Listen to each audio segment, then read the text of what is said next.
T'es pas dans un vieux paradis fiscal, genre les îles cheloues, où t'as toute la mafia qui fait du blanchiment d'argent et qui vend de la drogue, tu vois. T'es pas sur les mêmes listes que des gens qui ont des business bizarres, parce que t'es dans un pays normal qui fait partie de l'Union européenne, qui a pignon sur rue, et en même temps, tu payes pas beaucoup d'impôts. Alors aujourd'hui, on est dans une petite ville de Roumanie qui s'appelle Alba Iulia, qui a rien d'extraordinaire, mais qui est pas très loin de chez moi. En fait, moi j'habite en Roumanie depuis... Alors la première fois où j'ai bougé en Roumanie, c'était en 2004. Je me suis expatrié en Roumanie, à Bucarest à l'époque, en 2004, donc ça fait très longtemps.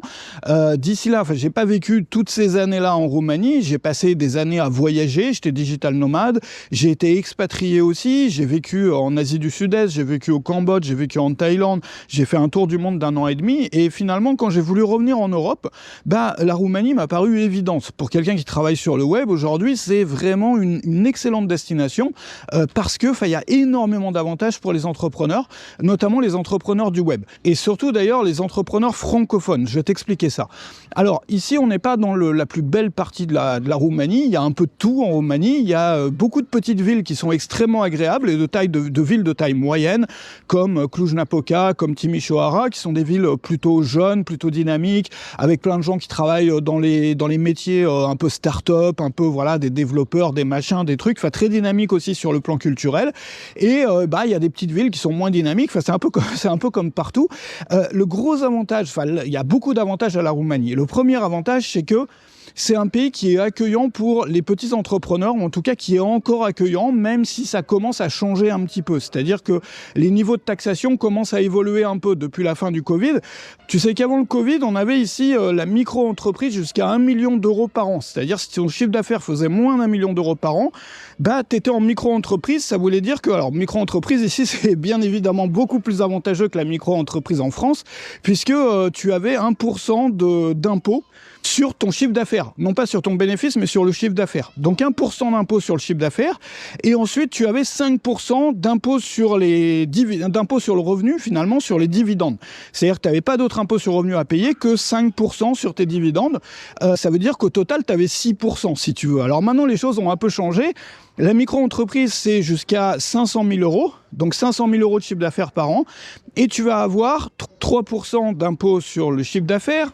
Et ce qui est bien, c'est que tu peux prendre des avances sur dividendes. C'est-à-dire tes dividendes, tu peux les prendre virtuellement quand tu veux. C'est-à-dire que tu n'as pas besoin de sortir de l'argent en salaire si tu peux pas attendre la fin de l'année. C'est important, par contre, si tu fais ça, d'avoir un bon comptable. Peu importe, dans tous les cas, et quel que soit le pays, c'est important d'avoir un bon comptable. Donc finalement, tu t'en sors vraiment très honnêtement avec une micro-entreprise. Et quand tu dépasses le palier de la micro-entreprise, tu passes à 16% du profit. Donc là, tu n'es plus taxé sur le chiffre d'affaires, mais tu vas devenir taxé sur le bénéfice de ton entreprise. Comme c'est le cas en France, par exemple, avec une SARL ou autre. Bon, donc ça, c'est le premier point. Alors après, il y a un peu des choses un peu techniques, c'est-à-dire que quand tu fais ça, il faut avoir un salarié. Ce salarié, ça peut être toi-même, mais il faut savoir que le salaire minimum, il est relativement bas ici, mais tu peux très bien te salarier, et donc du coup, tu vas être salarié. Ou bien, il y a beaucoup d'entrepreneurs qui font ça aussi, qui salarient leur comptable plutôt que de lui payer des prestations. Ou bien, tu peux t'arranger autrement si tu le souhaites.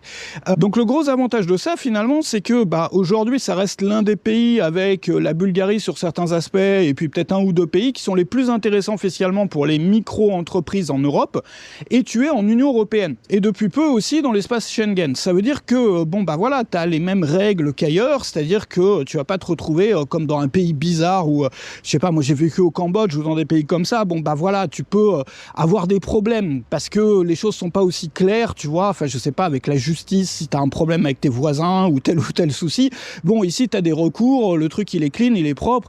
C'était pas forcément le cas il y a des années et des années et des années. Moi, au début, quand je me suis installé ici en 2004, c'était pas le cas, c'était pas comme ça. Aujourd'hui, c'est un pays qui est, même s'il y a des problèmes, comme il y a des problèmes partout, tu as des recours en cas de souci. Les administrations, même si elles sont pas excessivement modernes, c'est pas des trucs ultra corrompus comme ça va être dans des pays comme le Cambodge ou la Thaïlande ou autre, ou comme c'était en Europe de l'Est au début des années 2000 ou encore pire dans les années 90. Donc ça, c'est le deuxième avantage. C'est-à-dire que tu es en Union européenne, tu es dans un pays qui a pignon sur rue, qui est propre, qui est clean. C'est-à-dire que non seulement tu payes pas beaucoup d'impôts, mais tu n'es pas dans un vieux paradis fiscal, genre les îles cheloues, où tu as toute la mafia qui fait du blanchiment d'argent et qui vend de la drogue, tu vois. Tu n'es pas sur les mêmes listes que des gens qui ont des business bizarres, parce que tu es dans un pays normal qui fait partie de l'Union européenne, qui a pignon sur rue, et en même temps, tu payes pas beaucoup d'impôts. Alors on va passer de l'autre côté, il y a un parc de l'autre côté, juste de l'autre côté de la rue. Juste avant de continuer, je voudrais te proposer de regarder dans la description parce que je t'ai préparé une présentation vidéo qui va t'apprendre à gagner ta vie avec une centaine de fans.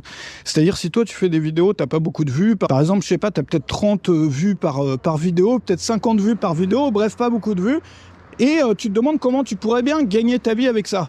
Ah, la clé... Tiens, on va passer dans le souterrain du coup. Bon, la clé c'est que tu peux le faire, c'est-à-dire qu'il faut arrêter d'écouter les gens qui te disent il faut avoir une audience énorme pour gagner sa vie sur le web, etc. Évidemment, il faut une audience énorme si tu utilises les mêmes modèles que les gens qui ont des audiences énormes. C'est comme pour tout en fait, c'est-à-dire il faut que tu utilises un modèle adapté, un modèle de business adapté à une petite audience. Et il y a plein de créateurs de l'ombre, entre guillemets, que moi j'appelle des créateurs de l'ombre, qui sont des gens parfois qui ont une personnalité qui est très discrète, qui n'aiment pas se mettre en avant, etc., qui ont parfois 30 vues, 50 vues sur leur vidéo, mais qui ont un modèle de business qui est complètement différent des gros youtubeurs, des influenceurs, etc. Et donc du coup, ils peuvent très bien gagner leur vie. On parle dans beaucoup de cas de plusieurs dizaines de milliers d'euros par mois, avec une micro-audience, donc de 100 fans, de 200 fans qui vont produire sur leurs vidéos, s'ils font des vidéos, parce qu'ils font pas tous des vidéos, attention, peut-être 50 vues par vidéo. Donc si tu veux voir ça, regarde dans la description. J'ai créé une formation aussi sur le sujet, mais t'as même pas besoin de prendre la formation si t'as pas envie, parce que dans la vidéo de présentation, tu vas déjà avoir beaucoup de pistes. Donc déjà, à partir de là, tu vas pouvoir voir comment fonctionnent les modèles qui permettent d'avoir des beaux résultats avec une toute petite audience. Donc n'hésite pas à regarder ça. Alors le troisième avantage de la Roumanie, et c'est l'avantage de l'Europe centrale et de l'Europe de l'Est en règle générale, c'est la qualité de vie finalement. Il y a beaucoup de gens qui sont étonnés par ça, parce qu'ils se disent qu'est-ce que je vais aller foutre en Roumanie ou dans je sais pas quel pays bizarre. Tu sais que moi quand je suis parti en Roumanie en 2004, ma famille avait peur pour moi, hein. C'est-à-dire les gens, même mes amis, ils me disaient mais attends, tu vas te faire trucider là-bas, ça c'est dangereux et tout. Tu sais, ils avaient l'impression que les gens ils vivaient dans des trucs, dans des maisons en tôle et tout, quoi, alors qu'on vit beaucoup mieux ici. Enfin, en termes de sécurité, par exemple, de vie quotidienne, c'est beaucoup plus agréable. Il n'y a pas de problème de sécurité dans la vie de tous les jours, par exemple, comme il va y en avoir en France ou en Angleterre ou ailleurs, quoi. C'est ultra tranquille. Enfin, évidemment, si tu vas dans un coin... tu vois, dans tous les pays, il y a quelques endroits où, voilà, ça va être plus dangereux qu'ailleurs, quoi. Mais tu vas pas là. Enfin, je veux dire, dans une ville normale, naturelle, standard, en fait, où tu vas, je sais pas, te balader dans un parc, faire tes courses, te balader en ville, enfin, vaquer à tes occupations normales. C'est peut-être, mais je sais pas, entre 300 à 500 fois plus sûr que dans un pays comme la France, en fait. Donc ça, c'est extrêmement agréable, parce que tu peux te poser tranquille et tout, quoi. Mais bon, ça, c'est pas que la Roumanie, c'est toute l'Europe de l'Est et beaucoup d'autres pays, mais en Europe, en tout cas, l'Europe de l'Est, l'Europe centrale, bon, t'as quand même ce sentiment voilà, t'es tranquille, quoi, hein. T'as pas à regarder derrière toi si on va t'emmerder, si on va te chourer un truc, te demander une cigarette, enfin, tu vois ce que je veux dire, t'as pas ce souci-là. Alors tu vois, là il doit y avoir la citadelle, on va aller voir à quoi ça ressemble, hein. Je me balade un peu, je découvre, enfin je suis déjà passé à Alba Iulia, mais je suis dans un projet de visiter, de passer un week-end dans toutes les villes qui sont plus ou moins autour de chez moi, tu vois, à moins de 3 heures de trajet de chez moi. Et donc c'est pour ça que tu vois un peu toutes ces villes différentes dans les vidéos que je fais ces jours-ci, enfin ces semaines-ci. Alors un autre gros avantage de la Roumanie, surtout par rapport à la Hongrie, la Bulgarie, des pays comme ça, c'est la langue, bien entendu. Parce que c'est le seul pays avec la République moldave, enfin en tout cas la seule langue, parce qu'en République moldave ils parlent roumain, c'est la seule langue, le roumain, en Europe de l'Est qui est une langue latine. Bon, donc du coup ça ressemble beaucoup au français, c'est un mix un peu entre c'est un peu entre le français et l'italien, tu vois, c'est-à-dire tu reconnais énormément de mots. Restaurant, c'est restaurant, quoi. Enfin tu vois, la prononciation est un peu différente, tu roules les R, mais je veux dire, il te faut quelques semaines pour comprendre les bases, quoi. Enfin c'est vraiment rapide, alors que si tu vas en Hongrie, c'est très compliqué, quoi. Enfin c'est une langue, la langue la plus proche du hongrois, c'est le finlandais, tu vois, par exemple. C'est un truc qui est un peu hardcore, hein, quand on n'y connaît rien. Si tu vas en Bulgarie, c'est le même alphabet qu'en Russie, quoi. Donc déjà, l'alphabet, il n'est pas le même. Donc déjà, il faut déjà tout réapprendre de zéro, tu vois, en termes d'alphabet. En Roumanie, tu es tranquille, tu comprends, quoi. Voilà. Et puis les gens sont extrêmement accueillants pour les étrangers. Si t'es expat ou autre, tu vas tout de suite être accueilli, les gens s'intéressent, etc. Enfin, t'as pas d'hostilité du tout, en fait, par rapport à ça. Au contraire, c'est très facile de s'intégrer. Alors ça, par rapport à l'Asie, par exemple, tu sais que moi, j'ai vécu en Asie pendant un moment. Bon, en Asie, même si tu habites 20 ans dans un pays comme la Thaïlande, tu vas pas être considéré comme un Thaï. Tu vas jamais être considéré comme vraiment faisant partie du pays. Bon, ici, je veux dire, c'est la fête à côté, hein.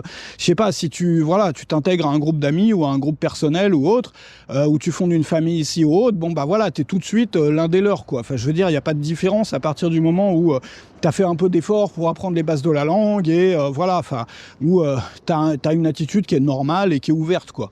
Donc ça, c'est un gros avantage aussi.